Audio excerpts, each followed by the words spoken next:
it's very easy for people to see that there's a very profound bifurcation going on, authoritarianism versus, democracy, autocratic leadership versus intergenerational leadership, hypermasculinity, the sacred feminine. Like, this bifurcation is just becoming more and more prevalent. And so the things we've been talking about today can really help people see that these are all expressions of a worldview, and there are different worldviews, and we're encouraging that worldview of deep devotion to life. And Riane gave us a lens to do that, and her partnership paradigm is sort of sprouting up everywhere through all the cracks in the dominant systems. It's a beautiful thing.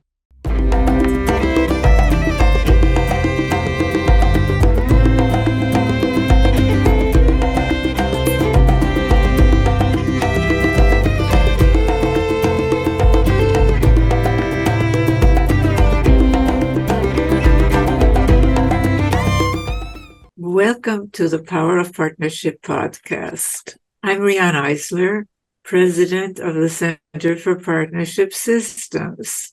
This podcast brings you voices from the partnership movement, people using partnership practices to build a world that values caring, nature, and shared prosperity. The Power of Partnership podcast is hosted by Cherry Jacobs-Pruitt, a health policy and partnership scholar. And now on to today's POP podcast episode.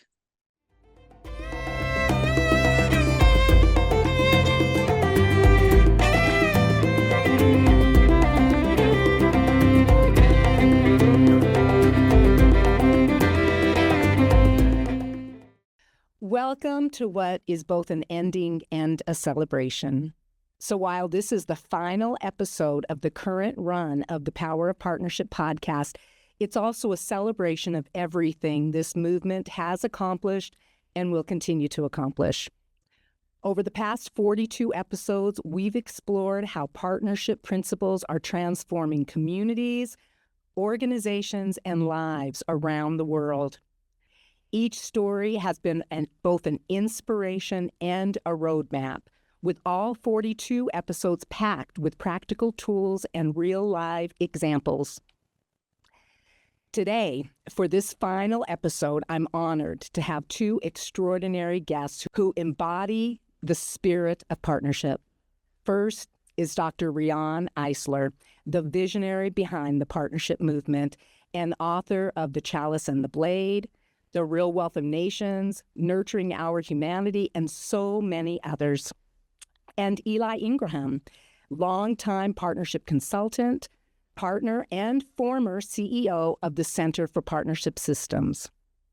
Through our discussion today, we're going to take you all on a journey around the globe to highlight the people and projects that are actively carrying partnership forward, proving that while this podcast series may be pausing, the partnership movement is very much alive and thriving. Welcome to you both.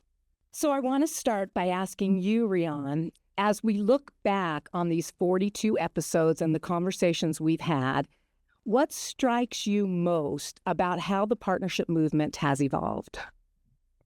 Well, it certainly has evolved globally, hasn't it? And the interviews that you have done, Cherry, for which I am most grateful, really show that in Europe, in the United States, in Asia, the partnership movement sporadically and in a much too spotty way, because I would like it to go mainstream. And that is the next thing, I hope, the next phase of the movement. But it has been changing people's lives, people's work, and the world. Nice. Mm-hmm. Eli, let's hear from you. You've had such a unique vantage point, both as a consultant and as past CEO of the Center for Partnership Systems. How would you describe the current state of partnership work globally? Well, first, let me say happy birthday, Riane. That's a big one. And also, Cherry, kudos for the stellar work you've done with the podcast, Pollinating Partnership around the world. And it's just been a joy to see the podcast flourish under your leadership. So I just want to say thank you for that. But in terms of your specific question, how would I describe the current state of partnership? Where do we see it kind of popping up? I would say it is definitely gaining global momentum, but it's also being challenged by the rise of domination-based authoritarian regimes and cultural memes. So it's two very real things. But where I see partnership really expressing itself in the world is in the regenerative movements and bioregionalism. Organizations like the Buckminster Fuller Institute, like the Design School for Regenerating Earth, bioregional weaving labs, among others, are really embodying partnership values because they center community voices, cooperation with and within nature, and they're pushing explicitly against the exploitive domination-based systems. Just to sort of set the stage, bioregionalism sees the Earth as fundamentally organized by land and water systems or ecosystems that are self-governing. It was really after the Peace of Westphalia in 1648 that was a significant turning point in world history because it established national sovereignty as the basis for international relations. It went from how humans were organized by the earth and water to now we had overlaid, this sort of artificial construct. And so this led to the rise of nation states and multinational corporations, global financial markets, even things like the UN and WTO, World Trade Organization. It shifted power towards an international system, sometimes referred to as neoliberalism. And while this globalization did bring economic prosperity and cultural exchange to some parts of the world, it is also what led to profound ecological and societal challenges, which Riane talks about in her books. And it's these expansionist policies that have resulted in things like deforestation and widespread pollution, biodiversity loss, and as Riane describes, it also led to social inequality through labor exploitation and wealth disparity and pervasive coloniality. So anyway, so all of these crises have kind of fomented a transition back to bioregional or place-based sovereignty that prioritizes really partnership principles. And it fundamentally recognizes the interdependence between human societies and the natural environment.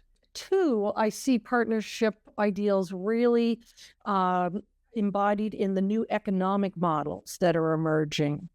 And Riane talked about caring economics in her book, The Real Wealth of Nations, but I see her ideas really echoed in John Fullerton's Regenerative Economics, in Kate Rayworth's Donut Economics, and Samantha Power's efforts around what she calls biofi or bioregional finance infrastructure, and also in the many care economy coalitions that are popped up around the world. Just quickly, there's a Care Economy Collaborative out of the Open Foundation Society, the UN's Women's Major Group that's all about making sure care is embedded in the SDGs, the Feminist New Deal Coalition in the United States, and then in Latin America, something called the Global Alliance for Care. So lots of care-related coalitions. And so all of these, I think, are really informed and inspired by Riane's work. And so the other one I would just quickly mention is education, and I think you're going to get into this later, but movements that are all about consent-based schooling, like agile learning centers and Montessori models, are all activating Riane's ideas in their learning pedagogies. Riane talks about this in her book, Tomorrow's Children, promoting student-driven learning pathways over compliance with, rigid top-down kind of learning methodologies. But I actually, in my work, also see Riane's partnership ideals in things like decolonial education and consciousness education. These are two really exciting fields because they're based on being in what they call right relationship, about self-awareness, social responsibility, even more than that, accountability and ecological belonging. And so I just want to also say, I feel like I'm talking about all of Riane's books. Riane talks about this in her book, Nurturing Our Humanity, but it just shows how she's really touched on all these different things. So I better stop there. That's wonderful. So now let's start digging in a little bit more deeply about partnership in action today. Let's turn to our most fundamental partnership space, our homes and families. Riane, can you tell us about the Peace Begins at Home movement and why this work is so crucial? Well, it is very strange to hear leaders talk about peace and about war and about terrorism and about crime without an understanding that, yes, peace begins at home. Research shows that our brains are not fully formed when we are born. So that the first 5 years of life, which are mostly most people spend in their families, are critical.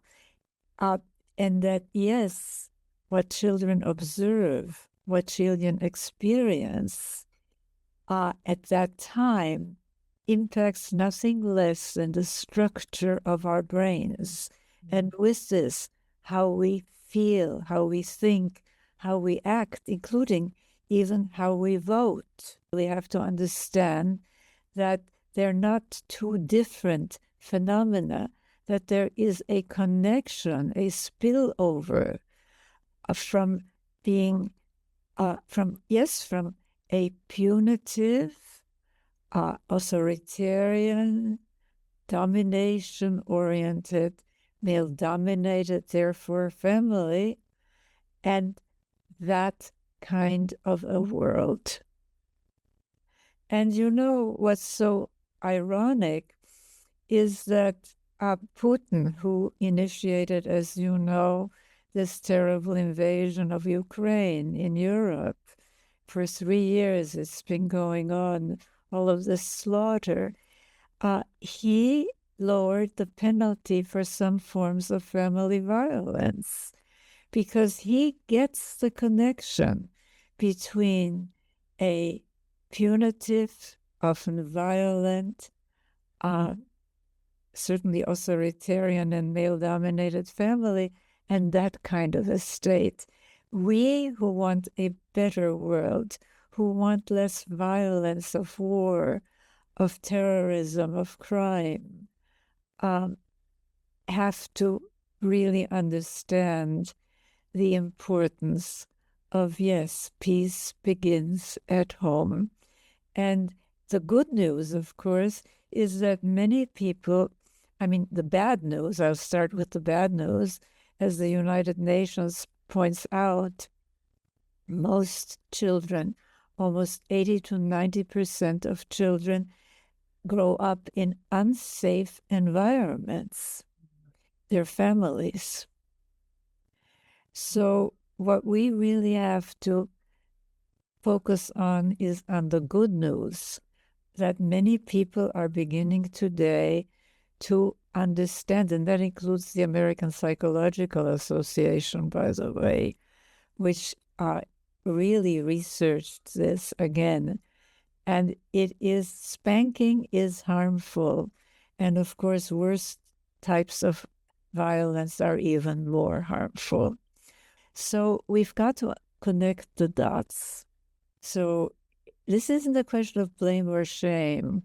It's a question of realizing that something better, a partnership way of life, is possible, was possible for millennia of our prehistory, as detailed in the chalice and the blade. Beautiful. Thank you. Yeah, peace begins at home. I mean, it's such a simple concept.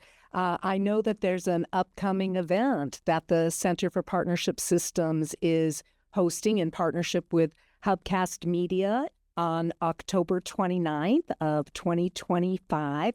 Eli, I know you've been involved, as well as Riane, of course, in the agenda setting. Can you share a little bit about that upcoming event? So as Riane eloquently, talked about, the need to address the root causes of violence has never been more urgent. And so the Peace Begins at Home Summit really responds to this moment. That's what I find really exciting. And it's bringing together global voices. If you look at the lineup, it's peace builders, educators, survivors of trauma, policymakers, cultural leaders, global advocates, scientists, economists, grassroots activists. It's really across so many disciplines and continents. And so in terms of the format, it's going to be keynote talks. Riane will be opening it up with a keynote. There will be personal stories shared, connecting with neuroscience, TED-style talks, interactive reflections, where young global activists will be sharing their insights and calls to action, and then some real-world solutioning. So discussion of replicable models around the world. So as Riane said, it's going to really explore how systems of harm begin at home and then they ripple outward, and how we can create pathways rooted in care and equity and partnership. So anyway, it's for everyone. It's for healers and caregivers, educators and youth workers, parents, family advocates, peace builders, community leaders, policymakers, systems thinkers, everybody, business leaders, change makers, survivors, artists, activists, everybody's invited. So, and I want to mention some of the names of people who are participating. From India, Ella Gandhi, who is, of course, Gandhi's granddaughter. From the men's movement, both Gary Barker, who's the head of Equimundo, and Jackson Katz, who works with teams of football players and veterans and army people. There are economists participating, neuroscientists, like the neuroscientist Richard Richardson, who worked with the Dalai Lama. And I really want to encourage everyone to register, and there are various tiers for registration. It will be in the show notes, but I'll just say again, www.peacebeginsathome.summit.org to register. Or if you're interested in sponsoring, you can get in touch with the Center for Partnership Systems at centerforpartnershipway.org. We'd love to see you there and see you getting involved. So let's shift now to education, which is such a powerful vehicle for spreading partnership principles. And I know, Riane, you've spoken about education as being either a tool of domination or liberation. So can you share more what you mean by this, Riane? Well, progressive educators have really tried to change education, but there are three parts of education, if we think about it. There is process, there is structure, and there is content. And most of the work of progressive transformation of education has focused on process, how we learn and teach. And as important as that is, it is simply not enough. There's been a little focus on structure. I mean, look at the universities. They're so top-down. I mean, they're really hierarchies of domination, despite all the talk about free speech that goes on today. And of course, there is the issue of content, and that has been largely ignored. So tomorrow's children, and I just got the rights back and I'm updating it. The book I'm doing this with the head of the Montessori Foundation and with a woman from Mexico. It is really a very important project. And there are lesson plans for educators in tomorrow's children that I really want to strengthen, update, and get out. But because the stories and the language that we use are largely learned in our schools. Take U.S. history. Yes, there are wonderful things about it, but there are also terrible things about it. And if we are to move forward, we really need to recognize both. And where those gaps are. Yes.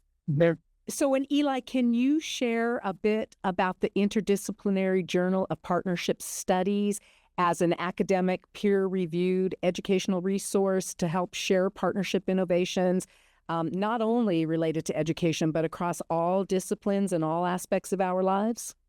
I'm happy to. So for those who may not know, the IJPS, because the name of it is a mouthful, and I will refer to it hereafter as the journal. It's published by the University of Minnesota Libraries Publishing in collaboration with the School of Nursing, which is so interesting, together with CPS, Riane's organization. And it was launched in 2014. It's a peer-reviewed, open-access, volunteer-run academic journal that promotes cultural transformation through the lens of Riane's partnership principles. It's really a remarkable group of people publishing this. And so last year, I had the honor of guest editing the journal in its 10th year, and it was really very exciting for me. And I was particularly drawn to the journal's specific intention to disrupt the conventions of traditional academic journals. And they do this by expanding access, inviting transdisciplinary research, and offering multilingual versions of it. Like, this isn't really done in academia. So I just want to give them a shout out. It's a really beautiful team led by Riane. So we look at today's challenges that we've been saying are very complex and interdependent, and it's going to take the kinds of whole system solutions that are profiled in the journal to address these meta challenges. And I also want to give a shout out to you.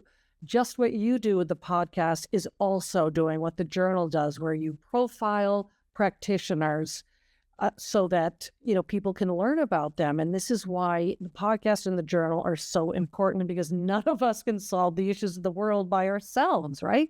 It's going to be our combined, repeated, synchronized efforts, no matter on what level, that's going to hopefully eventually turn domination systems into partnership systems. And it's going to be all of us individually and collectively boldly holding up the mirror of reality that reflects a very different way of interbeing, right? And so I view the journal and the podcast as really part of that, you know, helping by recording stories, others are inspired, they get ideas, and these stories pollinate partnership practices around the globe. And it's a really important fractal mechanism for replicating transformative works through a medium where the DNA is rooted in the partnership ethos. You are listening to the Power of Partnership podcast.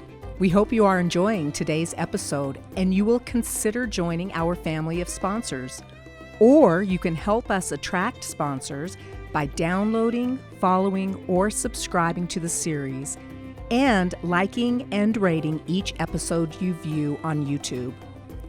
We also would love to hear from you, including if you have a partnership story that you would like to share. Reach out to us at center@partnershipway.org. And now, back to today's episode. Are there anything you would like to share, Eli, for educators listening who want to bring more partnership principles into their work? What would be your encouragement to them or your recommendations? All right. Thank you for asking that. Two things come to mind, and Riane kind of alluded to it earlier. One is We know that Riane advanced the four cornerstones as being very fundamental to a healthy, thriving, partnership-based society. What I feel is often missed is the premise that domination systems use these very same cornerstones to drive their agenda. And people kind of forget that piece of it.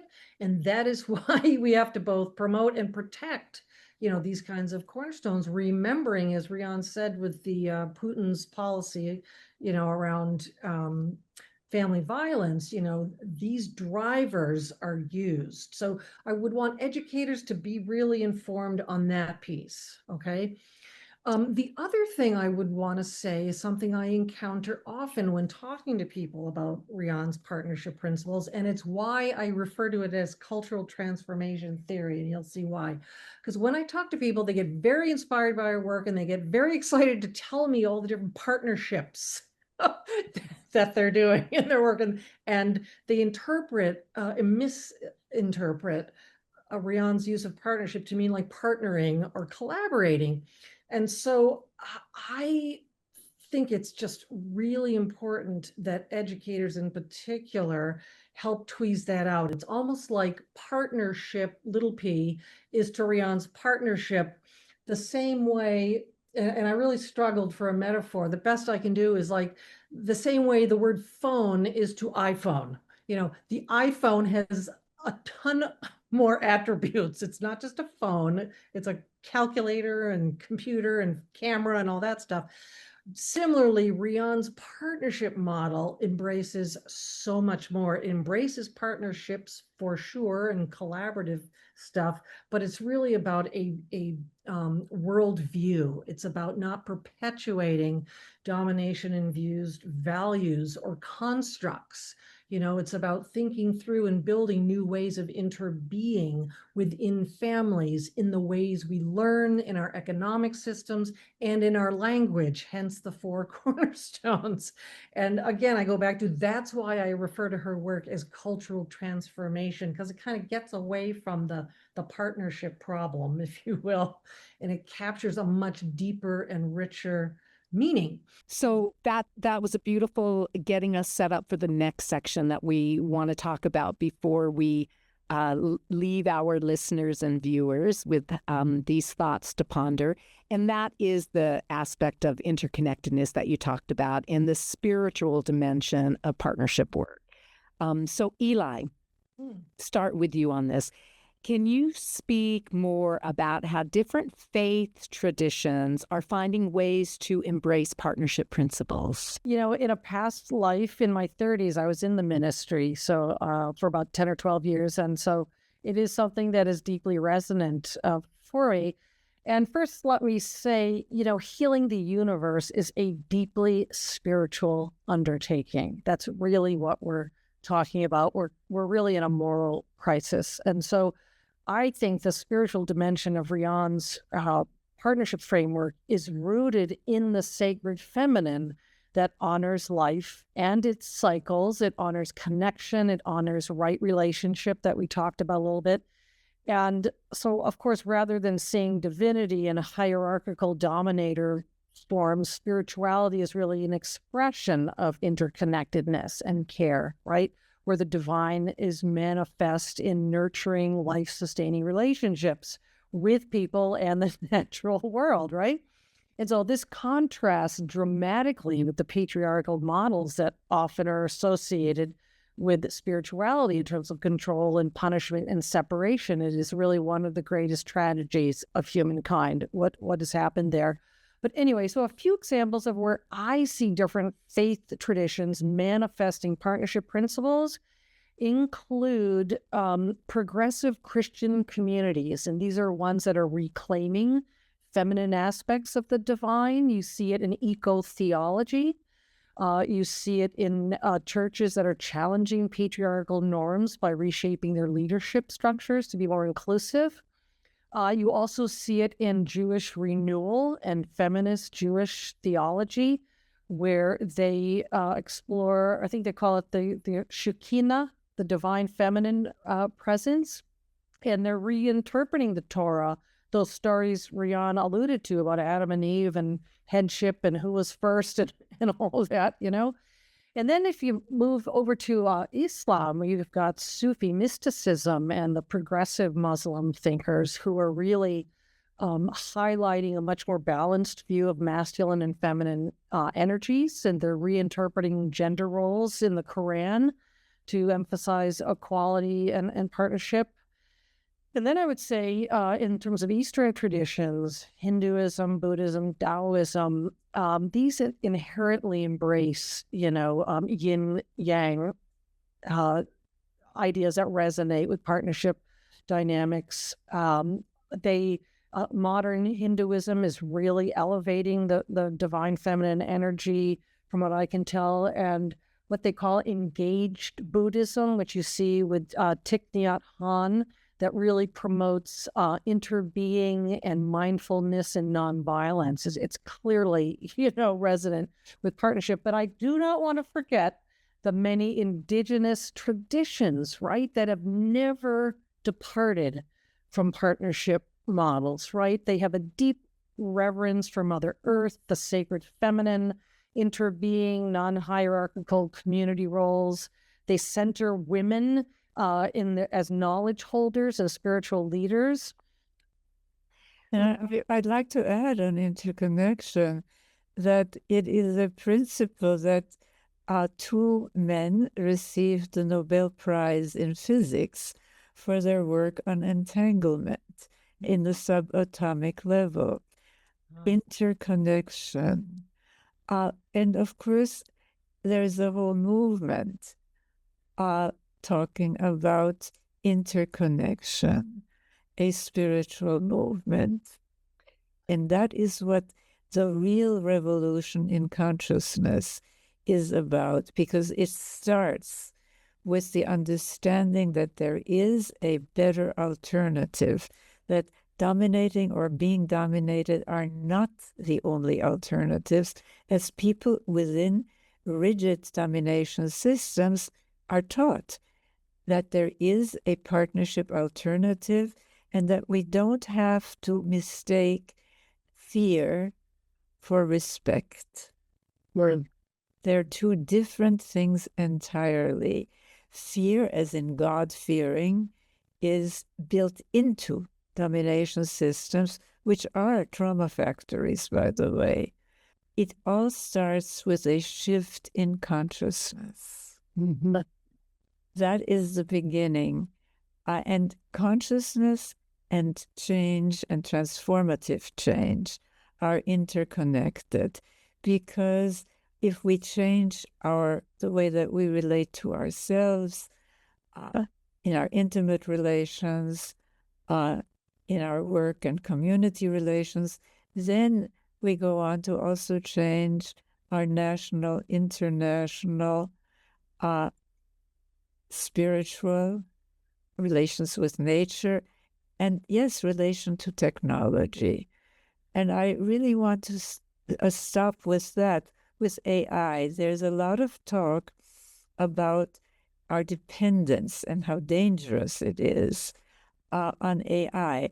And this again is really a distraction, because AI is very different if it is programmed for domination or for partnership.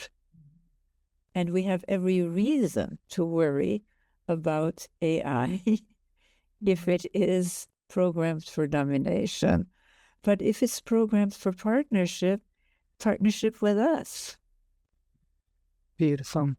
And then we can use AI the way that we want to use AI to help us become more human rather than less human. And yes, more caring rather than less caring. Beautiful. Lovely. Eli, anything you'd like to add around that? Riane talked about starting with sort of awareness and consciousness. And that's a really important thing, because often people say, like, where do I begin? What do I do?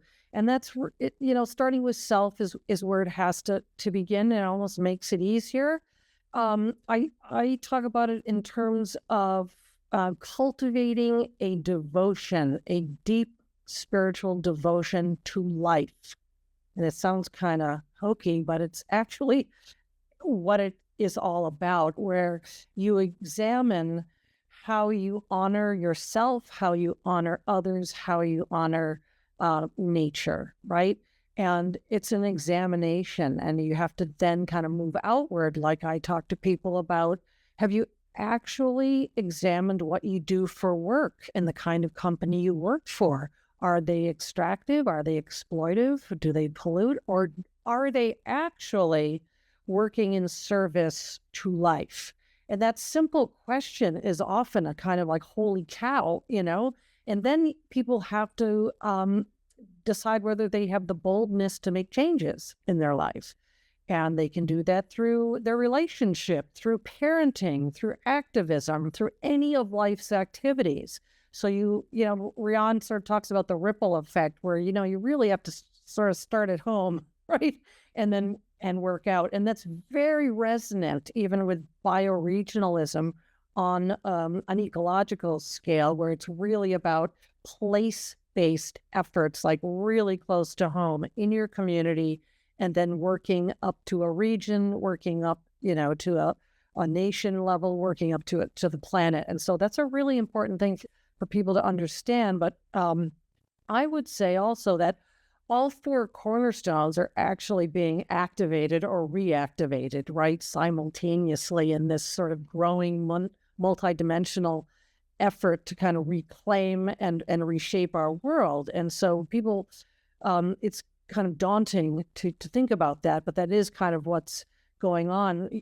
It's very easy for people to see that there's a very profound bifurcation going on, authoritarianism versus, democracy, autocratic leadership versus intergenerational leadership, hypermasculinity, the sacred feminine. Like, this bifurcation is just becoming more and more prevalent. And so the things we've been talking about today can really help people see that these are all expressions of a worldview, and there are different worldviews, and we're encouraging that worldview of deep devotion to life.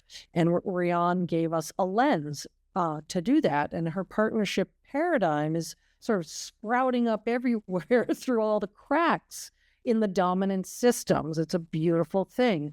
You see it in regenerative design and care-based economics and grassroots global organizing, and people can have hope in seeing that, And we often talk about top-down movements, and the movement that's happening is actually what in bioregionalism we call mycelial network, that vast network of roots below a forest that transport resources, that are a communication system, that do all that stuff. It's being translated into people connecting in a global fascia across the planet, talking about partnerism and bioregionalism and all the healthy things that are hopefully going to save us from ourselves, right?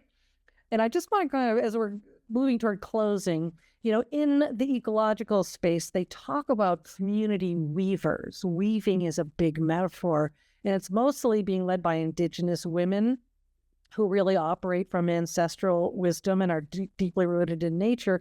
But I see Riane as a cultural weaver, right? She's stripped off all these modern constructs of domination to reveal this beautiful tapestry of a holistic, egalitarian, partnership-based way of life. And for those of us who grew up in dominant systems, particularly in the global north, particularly in the West, we've been separated from our own indigeneity.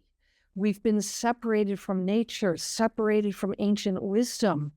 But knowing that people like Riane in a long line of illuminators have been at this, to me is like I'm chills. I'm like, right now is so exciting, because we can all be illuminators, carrying the light in the world of partnership ideals. And all spiritual ideals and bioregional ideas and connection and all of that. That is beautiful, Eli. And I don't know if you're going to be able to answer my last and favorite question that I've come to be excited about through my past 42 episodes or 41 episodes. This is 42. And that is asking my illustrious guests to share their final words of wisdom. So, Eli, let's go ahead and see if you have anything more you'd like to add, because what you just said was beautiful and very inspiring. So for everybody asking the question, what do I do? What you do is you just take the next best step. That's it.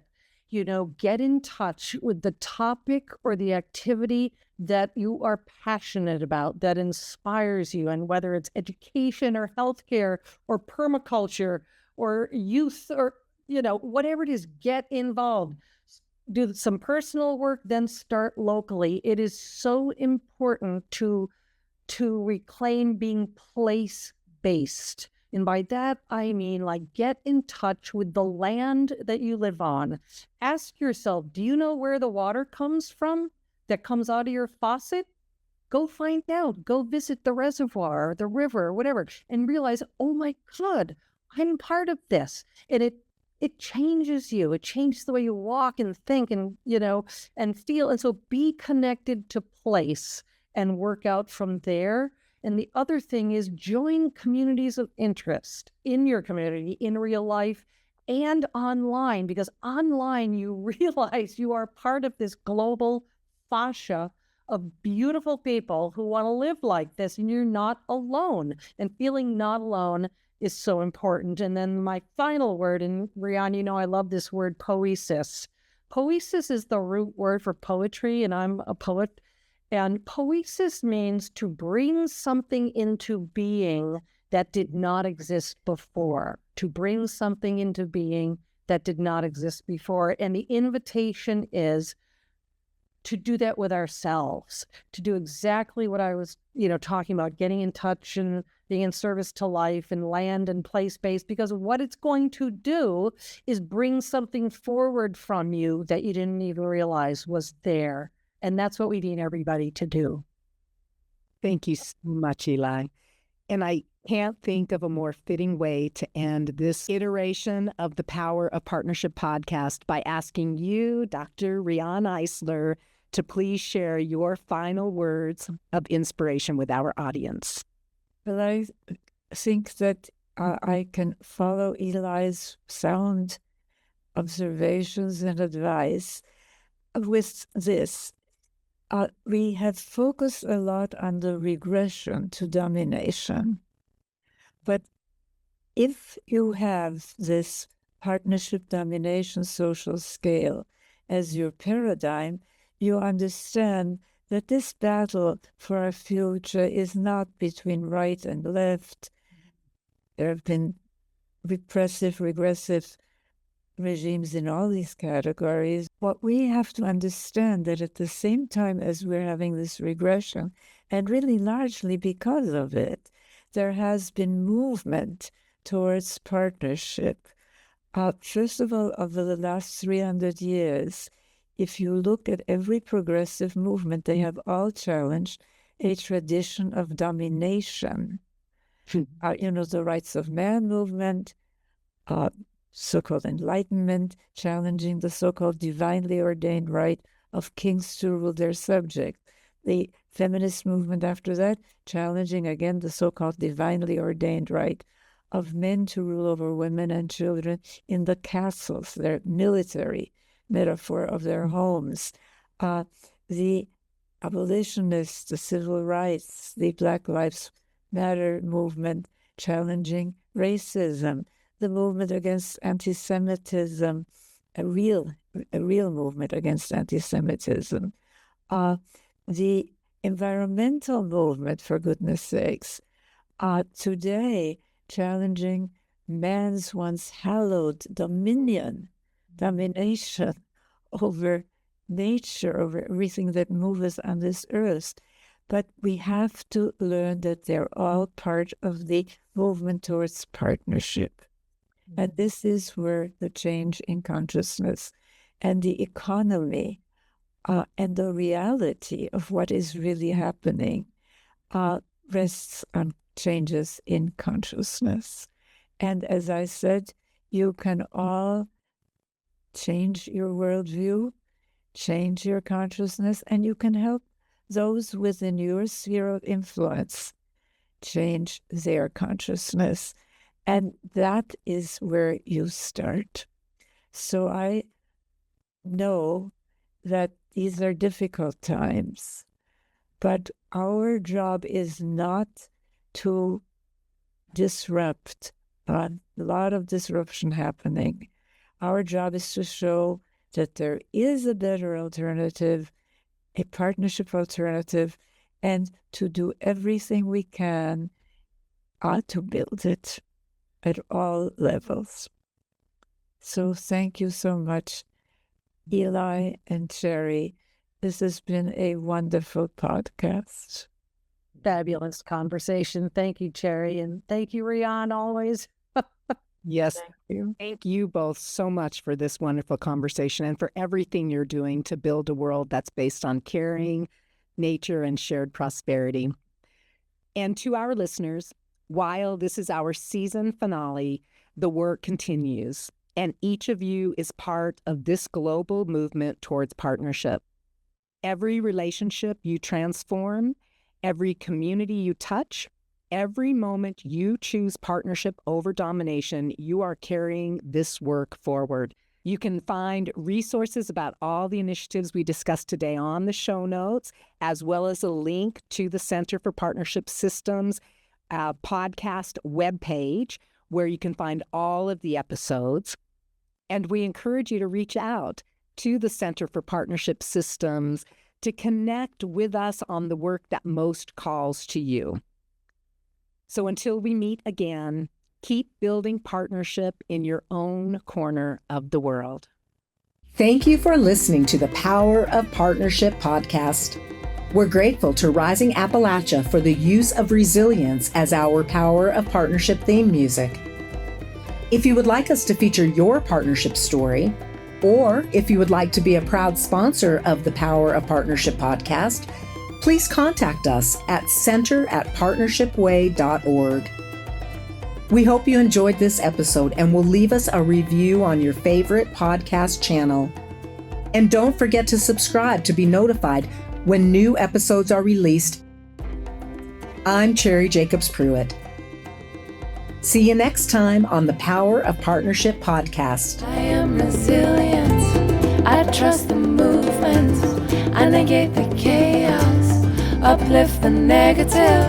I'll show up at the table again and again and again. I'll close my mouth and learn to live.